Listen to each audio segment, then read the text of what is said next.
पिछले भाग में हमने देखा कि तृणावर्त राक्षस कन्हैया को बवंडर बनाकर आसमान में उड़ा ले गया, लेकिन कन्हैया ने हवा में ही उसकी गर्दन दबोच ली। नमस्कार दोस्तों, आपका स्वागत है पौराणिक पुराण में। जामवंत की गुफा में कन्हैया की आंखों से प्रेम के आंसू थम नहीं रहे थे। श्री कृष्ण मुस्कुराते हुए बोले, जामवंत, वो बवंडर मुझे आसमान में ले तो गया, लेकिन मेरे नन्हे हाथों की एक पकड़ से ही उसके प्राण निकल गए।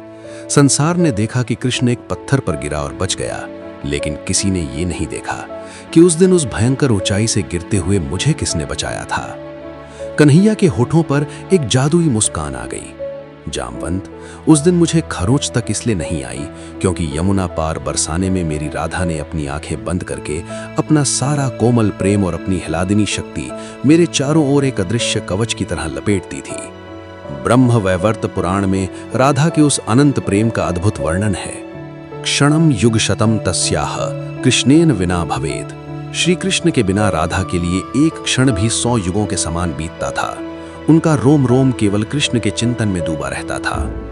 कन्हैया भाव विभोर होकर बोले, जामवंत, मेरे उस बचपन में गोकुल और बरसाने के बीच मीलों की दूरी थी, लेकिन जब मैं मैया यशोदा की गोद में माखन खाता तो बिना कुछ खाए यमुना पार मेरी राधा के होठों पर माखन का स्वाद आ जाता था। हम 2 शरीर थे, पर हमारी परछाई एक थी। लेकिन ये दूरियों वाला अदृश्य प्रेम जल्द ही एक ऐसी बेचैनी में बदल गया जिसने समाज की सारी मर्यादाएं तोड़ दी।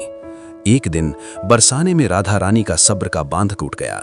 राजसी वस्त्रों को उतारकर राधा रानी ने एक साधारण गोपी का भेष बनाया।